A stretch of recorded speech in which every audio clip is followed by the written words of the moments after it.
The night of March 28, 2026, will be remembered not for what Iran accomplished, but for what the United States Navy prevented in 4 minutes and 39 seconds of the most intense naval combat engagement since Operation Praying Mantis.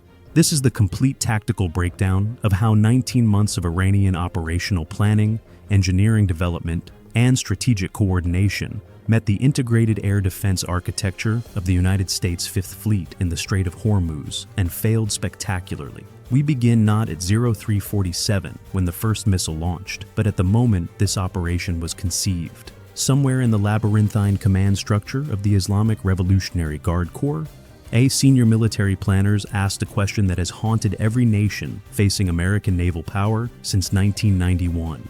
How do you defeat a United States carrier strike group when you cannot match its technology, cannot match its training, and cannot match its budget? The answer they developed over 19 months was not to match American capability. It was to overwhelm it through synchronized saturation, to engineer a strike package so precisely timed, so carefully coordinated, and so relentlessly layered that even perfect American execution would still result in at least one warhead reaching one ship. They would accept total loss of every asset deployed. They would accept complete destruction of launch infrastructure within hours of the attack. What they required was proof that American missile defense, no matter how advanced, could be saturated to failure by a determined adversary willing to pay the cost. On March 27, 2026, Iranian Revolutionary Guard Corps' Navy personnel began final preparations for what would become the most complex anti-ship ballistic missile strike ever attempted against an American warship in peacetime operations. 3 Al-Qadr ballistic missiles, 9 fast attack craft, 1 Ghadir-class submarine, launch infrastructure concealed for years beneath legitimate civilian cover, industrial masking of thermal signatures, pre-positioned distraction arrays, encrypted authorization protocols that left no electronic footprint on commercial satellite monitoring.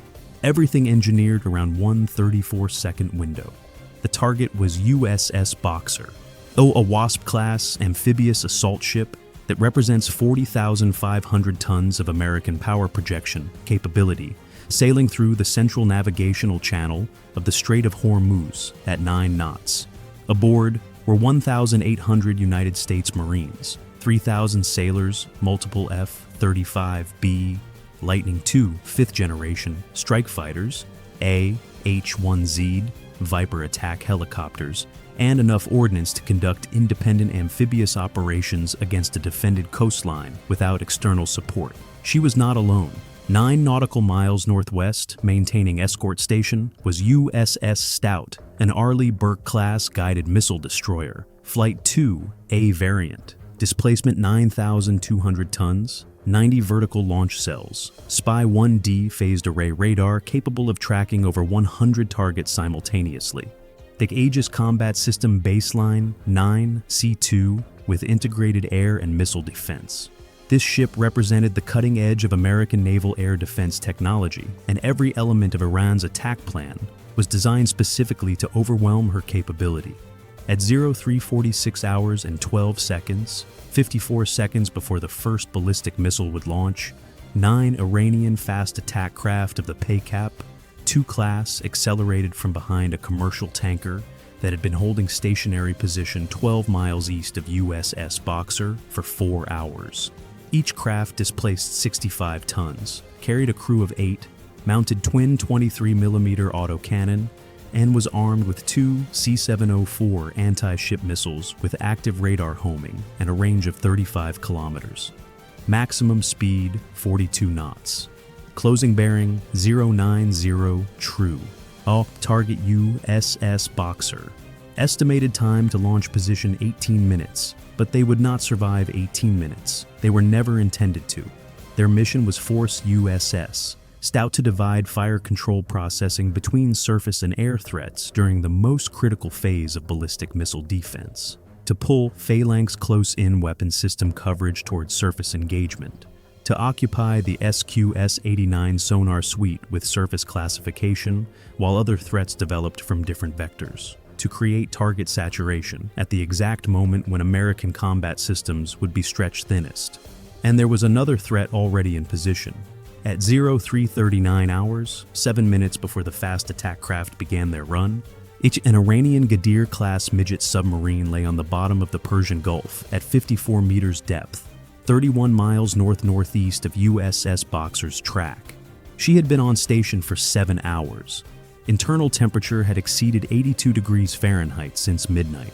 Her crew of 8 men sat in a sealed pressure hull, breathing recycled air that smelled of diesel fuel, battery acid, and human sweat, waiting for an encrypted VLF transmission that would authorize them to prosecute American surface contacts with 2 heavyweight torpedoes. The Ghadir is 123 feet long, displaces 120 tons submerged, and is nearly undetectable by conventional hull-mounted sonar when sitting stationary on a muddy bottom in the acoustically cluttered environment of the Persian Gulf. While her mission was not to sink USS Boxer, her crew understood they would not survive this engagement. Their purpose was to force USS Stout to detach her embarked MH-60R Seahawk helicopter for active submarine prosecution at the exact moment that helicopter's surface coordination and data relay functions would be most critical to integrated air defense. Every element positioned, every timeline synchronized, every redundancy planned. At 0347 hours and 46 seconds, a 3-digit encrypted authentication code transmitted over a frequency monitored by 3 separate Iranian weapons teams positioned within a 22-mile arc along the northern coastline of the Strait of Hormuz. The code took 1.7 seconds to transmit. It contained no operational details, no target information, no abort authorization. At just 3 digits that matched a preloaded sequence stored in the fire control computers of 3 transporter erector launchers that had been waiting in concealment for this exact moment. No one questioned the order. No one canceled it. At 3 separate hardened positions, hydraulic systems began raising 3 Al-Qadr medium-range ballistic missiles toward firing azimuth. Sequence time from code reception to ignition authorization was 90 seconds. Enough time for final system checks. Enough time for inertial navigation platform alignment. Not enough time for anyone to change their mind. The first Al-Qadr launched at 0347 hours and 54 seconds from a position 6 miles east of Bandar Abbas. For 6 years, this site had been registered with Iranian civil authorities as a highway maintenance depot, storing road equipment and drainage infrastructure. Satellite imagery showed trucks, gravel piles, and corrugated metal storage buildings consistent with that designation. What satellites did not show was the reinforced underground chamber, the blast-resistant launcher bay, or the transporter erector launcher that spent every daylight hour concealed beneath a retractable roof, covered in gravel and debris, that exactly matched the surrounding terrain signature. When the Al-Qadr ignited, its exhaust column punched through the ventilation housing with enough force to strip the roof from the depot and detonate an equipment shed 30 meters north in a fireball visible from the waterfront of Bandar Abbas. The thermal bloom was visible across the full infrared spectrum to every imaging satellite with coverage of the Persian Gulf within 3.2 seconds of ignition.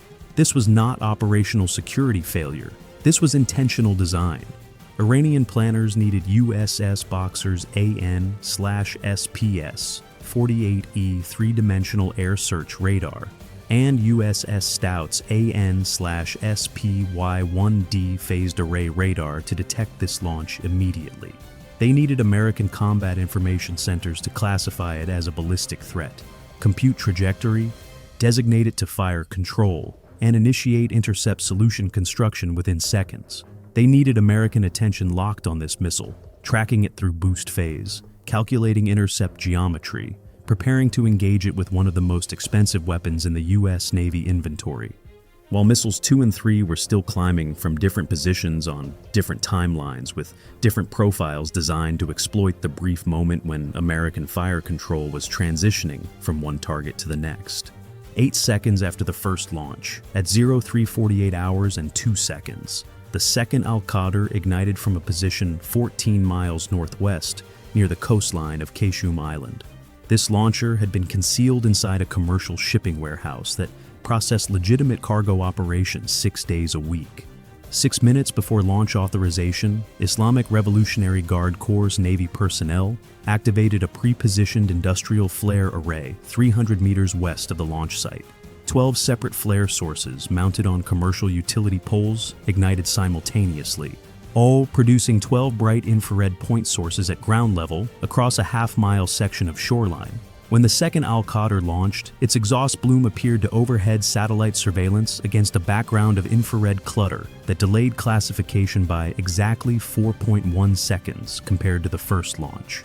4 seconds does not sound tactically significant.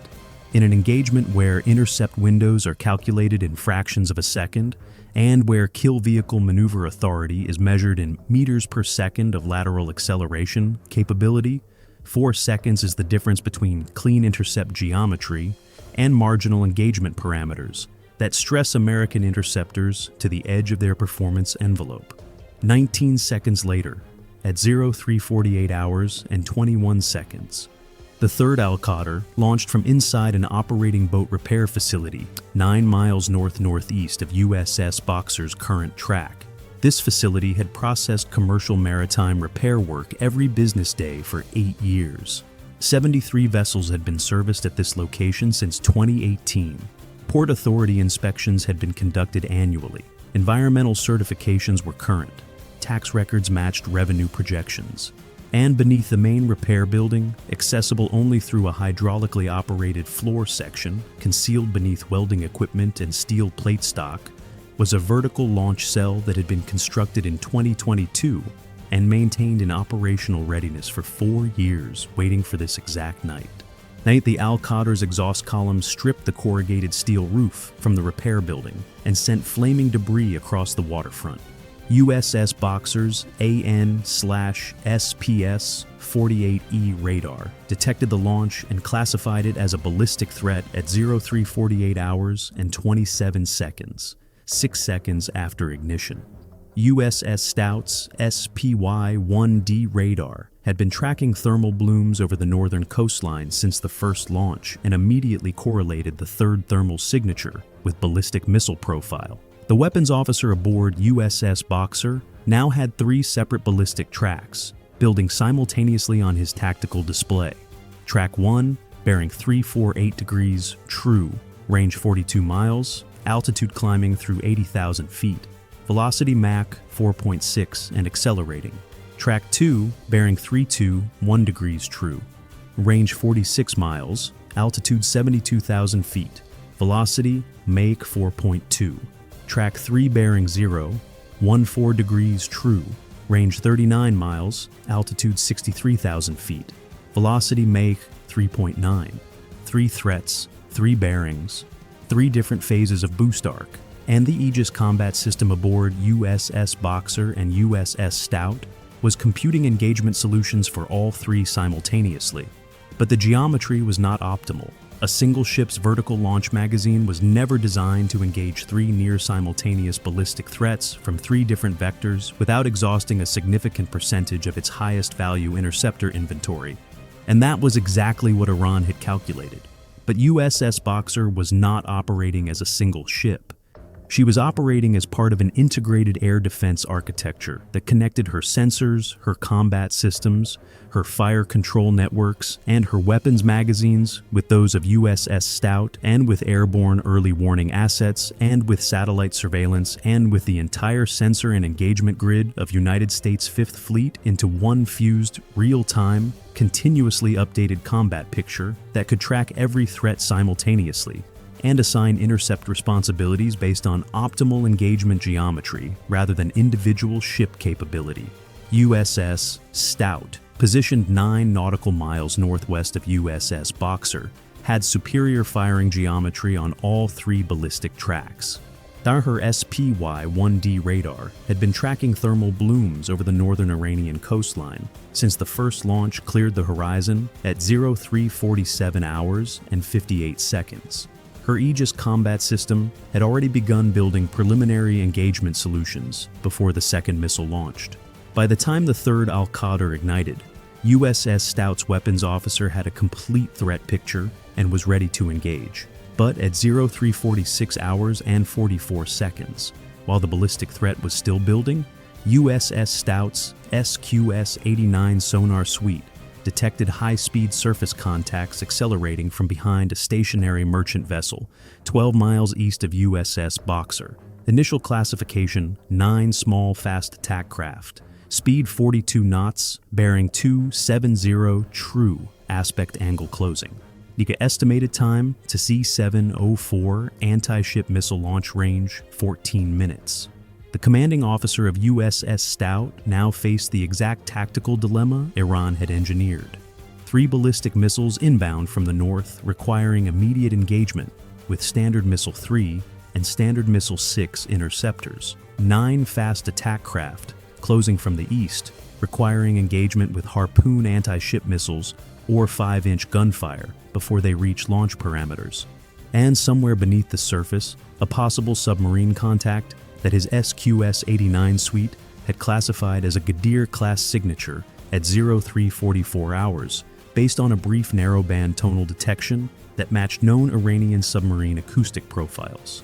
90 seconds to make decisions that could not be reversed. In 90 seconds before, one or more threats reached decision points that would determine whether USS Boxer and her 1,800 Marines and 3,000 sailors survived the next 5 minutes. He made 3 decisions in the span of 4 seconds, and every decision was correct. At 0347 hours and 22 seconds, USS Stout fired 4 RGM-84 Harpoon anti-ship missiles at the 4 leading fast attack craft. Each Harpoon weighs 1,519 pounds at launch, carries a 488-pound high-explosive warhead, cruises at Mach 0.85, and costs $1,400,000. $5,600,000 cleared the ship's forward, Mark 141 launcher in under 8 seconds. The Harpoons would take approximately 6 minutes to cover the distance to their targets. 6 minutes during which USS Stout's combat systems would be tracking ballistic missiles, prosecuting surface threats, and coordinating with airborne assets to maintain an integrated defensive picture. Simultaneously, the commanding officer ordered his Mark 15 Phalanx close-in weapon system transition to surface mode with full automatic engagement authority for any craft that survived the Harpoon salvo or closed within gun range. The Phalanx is a 6-barreled 20mm Gatling gun capable of firing 4,500 rounds per minute with a radar-guided fire control system that can autonomously detect, track, engage, and assess threats without human intervention. In surface mode, it is designed to shred small, fast attack craft at ranges out to 1.5 miles.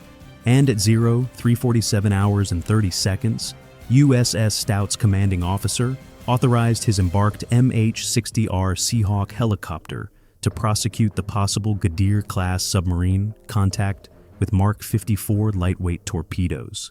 The Seahawk had been hovering at 300 feet with its AN/AQS 22 dipping sonar, deployed for the previous 63 minutes, conducting routine anti-submarine patrol. Its crew had detected the Ghadir's acoustic signature 17 minutes earlier and had been tracking it passively, waiting for authorization to engage. At 0347 hours and 51 seconds, the MH-60R dropped 2 Mark 54 lightweight torpedoes in a bracketing pattern calculated to trap the submarine between 2 active sonar search zones. Each Mark 54 weighs 608 pounds, carries a 96-pound high-explosive shape charge warhead, operates at speeds up to 40 knots, and costs $660,000. Total ordnance expenditure $1,320,000 to eliminate a submarine threat that could have put 2 heavyweight torpedoes into USS Boxer's hull if it reached launch parameters. The Iranian Ghadir submarine detected the first Mark 54's active sonar at a range of 800 meters. Its commanding officer ordered emergency full power and turned north toward shallow coastal waters, where the torpedo's acoustic homing might lose lock in bottom clutter and ambient noise. The submarine's electric motor, designed for silent running, was not designed for high-speed sprint. Maximum submerged speed was 11 knots. The Mark 54 was closing at 40. At a range of 340 meters, the first Mark 54's active sonar achieved solid lock on the submarine's hull signature. At 112 meters, the shape-charged warhead detonated in a focused underwater explosion that drove a molten copper penetrator through the Ghadir's pressure hull at a velocity exceeding 8,000 meters per second. The submarine broke apart in two sections. The forward section, containing the crew compartment and control spaces, flooded instantly. 8 Iranian submariners, who had spent 14 months training for this mission, did not reach the surface. The second, Mark 54, acquired debris field and shut down. Mission accomplished. Submarine threat neutralized. Total engagement time from weapons release to confirmed kill 1 minute 42 seconds. While USS Stout was engaging surface and subsurface threats, the ballistic missile engagement was developing exactly as Iranian planners had intended. The first Al-Qadr reached apogee at 97,000 feet at 0348 hours and 31 seconds. Its rocket motor burned out at 103 seconds after launch. Its trajectory transitioned from powered ascent to ballistic descent, and USS Stout's Aegis combat system computed its impact point to a 180-meter radius circle centered on USS Boxer's midship section. This was the critical moment.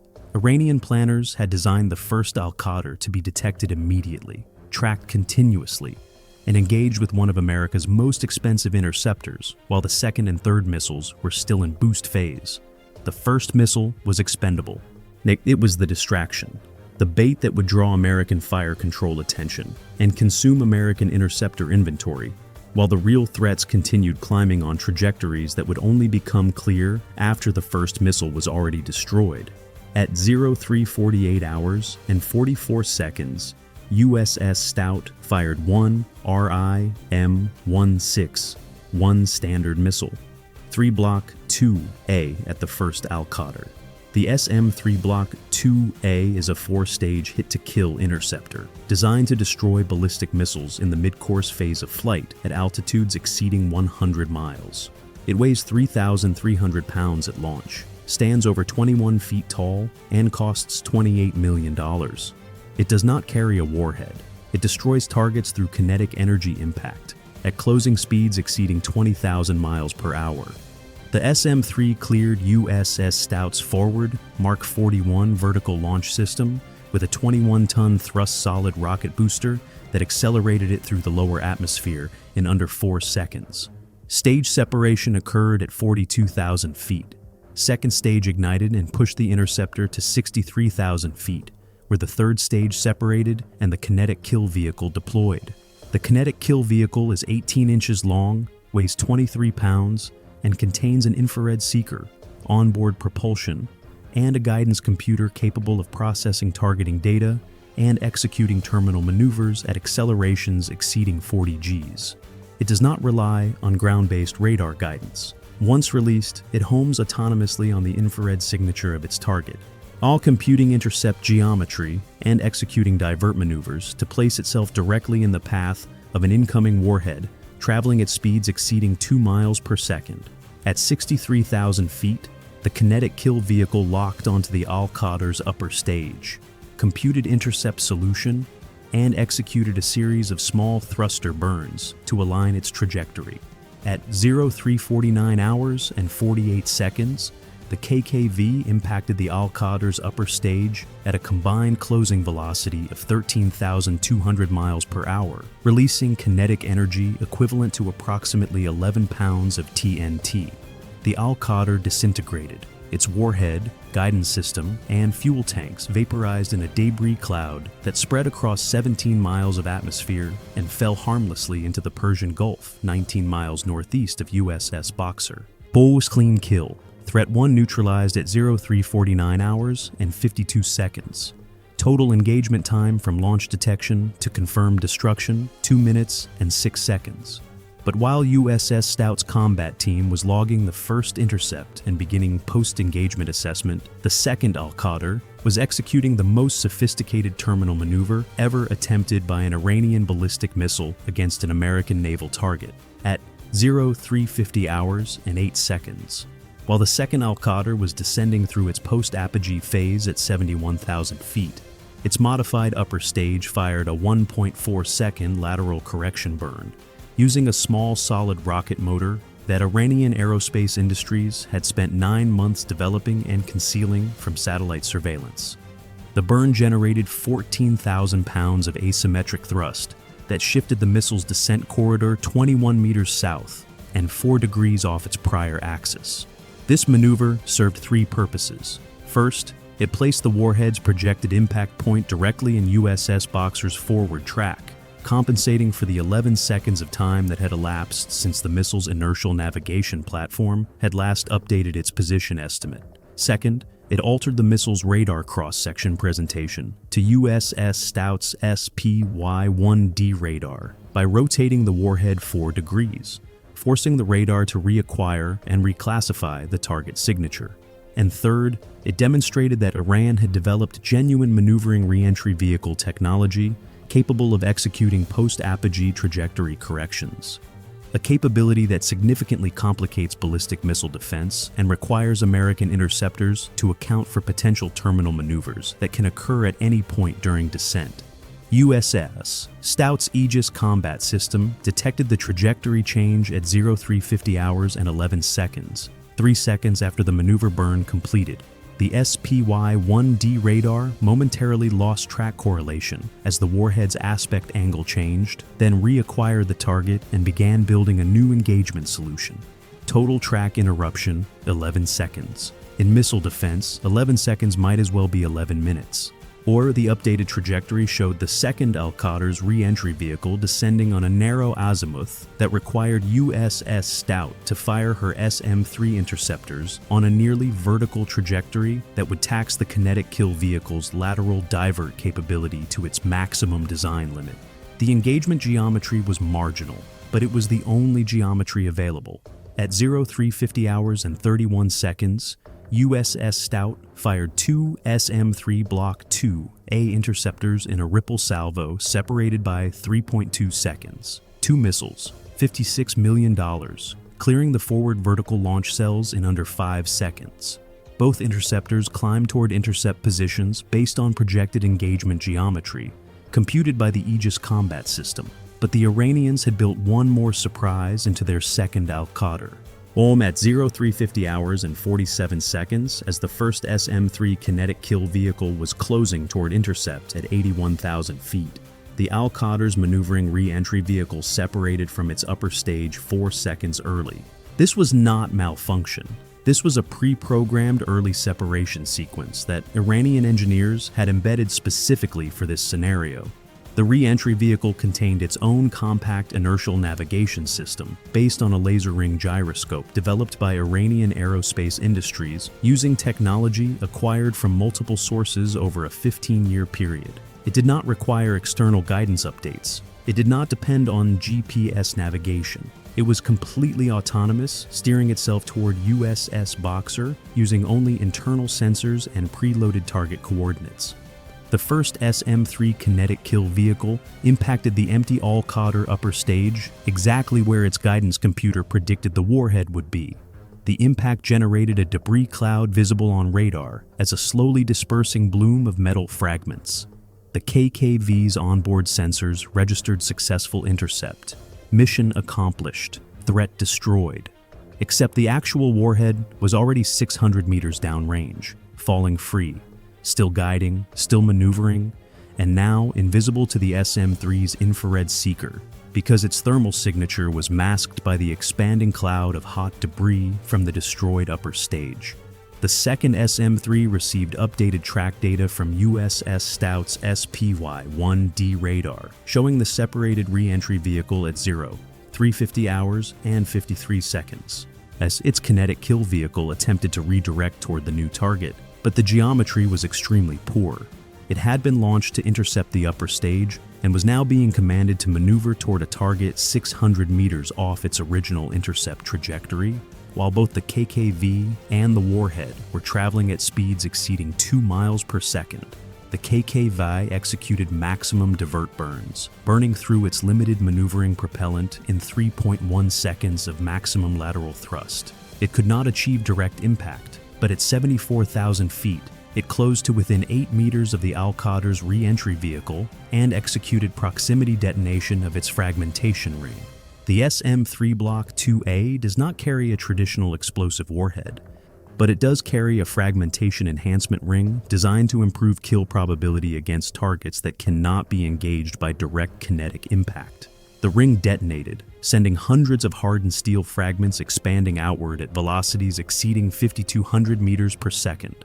Multiple fragments impacted the Al-Qadr's maneuvering thruster package, destroying approximately 55% of its lateral steering capability.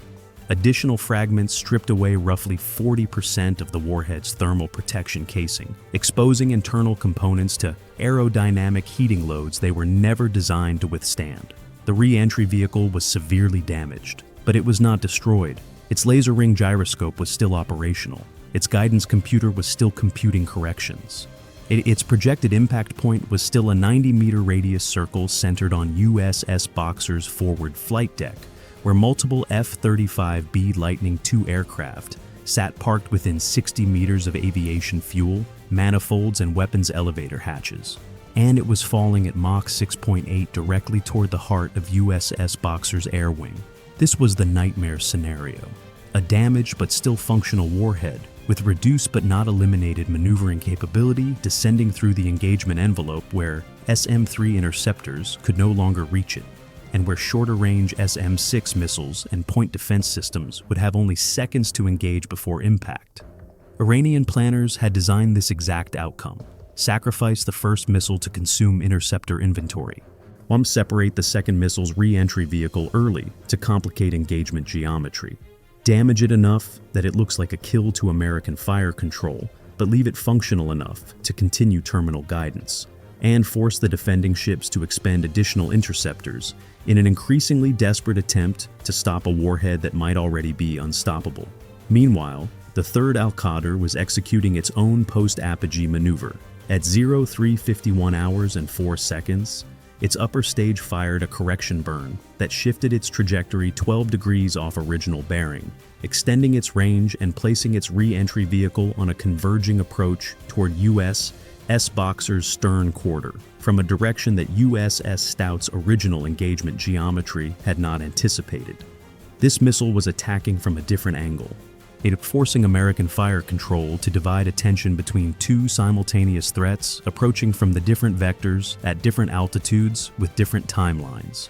USS Stout now had 2 active warhead tracks inbound simultaneously. She had expended 3 SM-3 interceptors. Her remaining inventory of exo-atmospheric interceptors was reduced, and both remaining threats were descending below the altitude where SM-3 could effectively engage.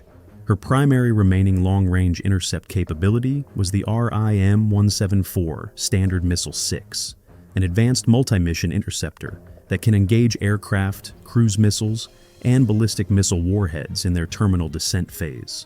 At 03:51 hours and 17 seconds, USS Stout fired 2 SM-6 interceptors at the third Al-Qadr. Each SM-6 weighs 3,300 pounds. AE stands 21.5 feet tall and costs $4,300,000. Unlike the SM-3, which relies purely on kinetic impact, the SM-6 carries a 115-pound blast fragmentation warhead and an active radar seeker that allows it to autonomously detect and engage targets without continuous guidance from the launching ship.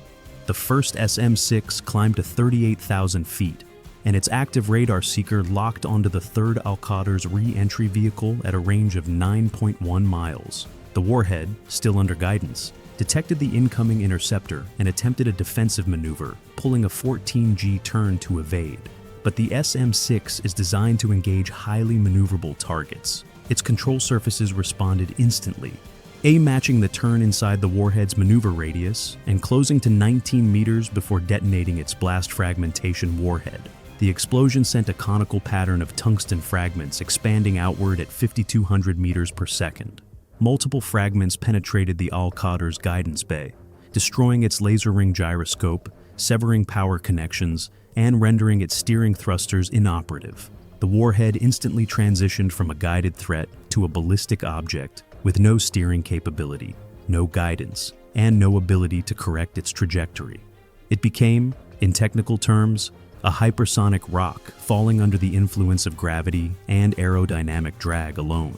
The second SM-6 intercepted the now ballistic Warhead at 22,000 feet and scored direct structural impact. The Al-Qadr disintegrated into hundreds of fragments, the largest of which weighed less than 12 pounds. The debris scattered across a 19-mile radius and fell into the Persian Gulf without coming within 10 miles of USS Boxer. Threat 3 neutralized, but the damaged second Al-Qadr warhead was still descending. It had dropped through 45,000 feet. Its laser ring gyroscope, miraculously, was still operational despite the damage from the SM-3's fragmentation ring. Its guidance computer, shielded inside a hardened electronics bay, was still computing terminal corrections. Its projected impact point had shifted slightly due to asymmetric aerodynamic forces acting on the damaged thermal protection casing, but it was still resolving to a 90-meter radius circle centered on USS Boxer's forward flight deck, where USS Boxer's 2 Mark 49 rolling airframe missile launchers and 3 Mark 15 Phalanx CIWS mounts automatically transitioned to full defensive mode, their fire control radars actively scanning for inbound threats in terminal phase. But USS Stout was not finished. She still had SM-6 interceptors remaining, and her Aegis combat system was building a firing solution on the descending warhead even as it dropped below optimal engagement altitude. At 03:51 hours and 44 seconds, USS Stout fired 2 more SM-6 interceptors at the damaged warhead. First SM-6 climbed steeply, and its active radar seeker locked the warhead's radar return at a range of 7.3 miles. The warhead, still under guidance despite its damage, attempted one final lateral correction maneuver. Its thruster package, and already 55% destroyed, managed to generate only 4 Gs of lateral acceleration instead of the 12 Gs its guidance logic commanded. The resulting maneuver was sluggish, predictable, and insufficient. The SM-6 tracked the degraded maneuver without losing lock, adjusted its own trajectory to compensate, and closed to direct impact at 29,000 feet. The warhead and interceptor collided at a combined velocity exceeding 4,000 miles per hour. The SM-6's blast fragmentation warhead detonated inside 12 meters. The Al-Qadr's re-entry vehicle broke apart structurally. Its internal components, already weakened by thermal stress and prior damage, shattered under the explosive force. The laser ring gyroscope's precision optical components disintegrated. The guidance computer's circuit boards fragmented. The detonation circuit that would have armed the warhead on impact ceased to exist. The second SM-6 arrived 14 seconds behind and intercepted the falling debris field at 17,000 feet as terminal confirmation. Its active radar seeker detected multiple small radar returns consistent with warhead fragments and executed proximity detonation to ensure no piece larger than a few pounds continued descending toward USS Boxer. The debris cloud dispersed across a 6-mile radius. The largest fragment recovered later measured 18 centimeters in length. Nothing capable of causing damage reached the Gulf surface within 10 miles of USS Boxer. On USS Boxer's bridge at 03:52 hours and 33 seconds, the Air Warfare Coordinator received confirmation from USS Stout's Aegis combat system. Splash, splash, splash. All 3 ballistic tracks neutralized. No impacts, no damage, no casualties. The entire ballistic engagement from first Al-Qadr ignition to final SM-6 detonation had lasted 4 minutes and 39 seconds. But the surface engagement was still ongoing. Of the 9 Iranian fast attack craft that had begun their high-speed run toward USS Boxer at 03:46 hours, 4 had been destroyed by USS Stout's Harpoon missiles before 03:48 hours and 30 seconds. The Harpoons had functioned exactly as designed, their active radar seekers locking onto the small, fast-moving surface contacts, their sea-skimming flight profiles keeping them below Iranian radar detection until the final seconds before impact. 4 explosions, 4 craft obliterated, 32 Iranian Navy personnel killed instantly.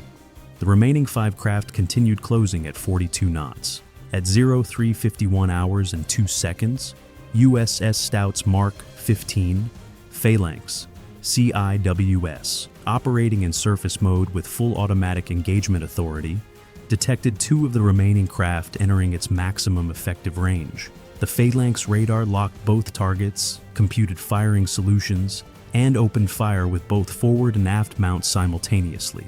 Each Phalanx mount fired a sustained burst of 20mm armor-piercing depleted uranium rounds at 4,500 rounds per minute.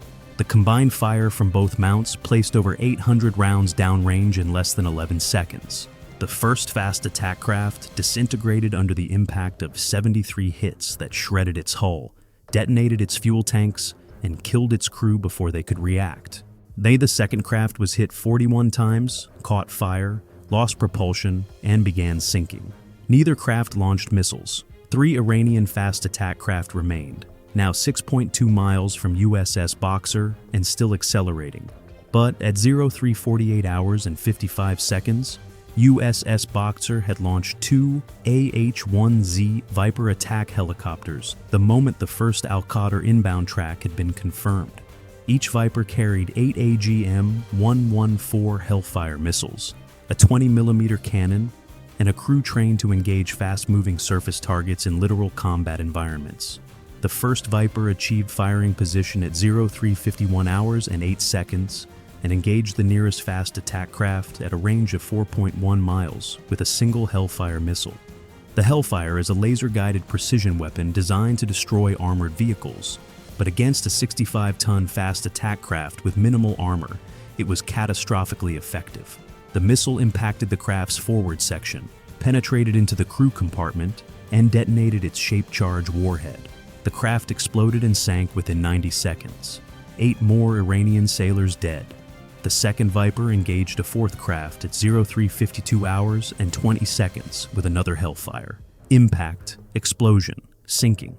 The fifth and final Iranian fast attack craft, now alone and under fire from 2 attack helicopters and a destroyer, attempted to break off and run north toward Iranian territorial waters. It closed to 2.8 miles from USS Boxer before USS Stout's Mark 38 Mod 2 25mm chain gun, where remotely operated from the ship's bridge, destroyed it at 03:52 hours and 44 seconds, with a sustained burst of high-explosive incendiary rounds that set the craft ablaze and killed its crew. Not a single C-704 anti-ship missile had been successfully launched by any Iranian fast attack craft during the engagement. The squadron commander who had drilled this mission for 16 months did not transmit a final status report. His craft had been the third one destroyed by Phalanx fire. At 03:53 hours, 6 minutes, and 6 seconds after the first Al-Qadr launched, the tactical engagement was over. 3 ballistic missiles intercepted, 9 fast attack craft destroyed, 1 submarine sunk, 0 hits on American vessels, 0 American casualties. USS Boxer still sailing at 9 knots through the Strait of Hormuz with her full combat capability intact. But the operational engagement was not finished. At 04 hours and 6 minutes, 13 minutes after the last Al-Qadr fragment hit open water, USS Boxer's flight deck resumed full operations. 4 F-35B Lightning II aircraft that had been on alert, 5 status launched in sequence at 30-second intervals. Each carried 6 GBU-32 Joint Direct Attack munition, 1,000-pound GPS-guided bombs. Each aircraft had already been loaded with pre-programmed target coordinates for the 3 Al-Qadr launch sites that satellite detection had geolocated within minutes of the initial launches. The F-35Bs climbed to 20,000 feet, transitioned to supersonic cruise, and covered the 47 miles to their targets in under 6 minutes. At 04 hours and 31 minutes, 24 GPS-guided bombs impacted all 3 hardened launch positions in coordinated strikes timed to the second. Each strike collapsed the underground launcher bays, destroyed surface infrastructure, eliminated access ramps, and reduced years of construction and preparation to smoking craters visible on commercial satellite imagery within 90 minutes. Total ordnance expenditure, $528,000. Iran had built 3 hardened launcher positions over 19 months using millions of dollars in construction costs, engineering resources, and operational security. The United States Navy destroyed all 3 in 44 minutes using less than the cost of a single SM-3 interceptor. The final accounting is instructive. Iran's complete strike package, including 3 Al-Qadr missiles, 9 fast attack craft with C-704 loadouts, 1 Ghadir submarine, launch infrastructure, and years of operational preparation, cost approximately $26 million. The United States expended 1 SM-3 at $28 million, 2 SM-3 units at $56 million, 4 SM-6 units at $17,200,000, 2 Mark 54 torpedoes at $1,320,000, 4 Harpoons at $5,600,000, 8 Hellfires at approximately $880,000, 24 JDAMs at $528,000, and 5-inch gun and Phalanx ammunition valued at approximately $200,000. Total American defensive expenditure, $109,220,000. The exchange ratio was 1 to 4.2. For every dollar Iran committed to this strike, the United States spent $420 defending against it. And in a conference room in Tehran, Iranian Revolutionary Guard Corps planners have already calculated that for the cost of American interceptors expended in this engagement, Iran could build and deploy 28 complete 3-missile strike packages. This is the brutal mathematics of asymmetric warfare. The defender must achieve perfect success. The attacker needs only one success to claim victory. Iran can afford to lose dozens of strike packages if even one warhead reaches one ship. The United States cannot afford to let one warhead through, ever. But what Iran's planners learned on March 28, 2026, is that mathematics alone does not determine victory. USS Boxer and USS Stout were not defending against this attack as individual ships. They were operating as integrated nodes in a networked combat architecture that fused sensor data from ships, aircraft, satellites, and shore-based facilities into a single real-time tactical picture. Every threat was tracked from ignition to destruction. Every engagement solution was computed using optimal geometry from whichever platform had the best firing position. Every defensive system from exo-atmospheric SM-3 interceptors down to close-in Phalanx guns was coordinated into overlapping engagement zones that ensured no threat could penetrate through all layers simultaneously. And Iran built 3 swords calibrated to defeat any single shield.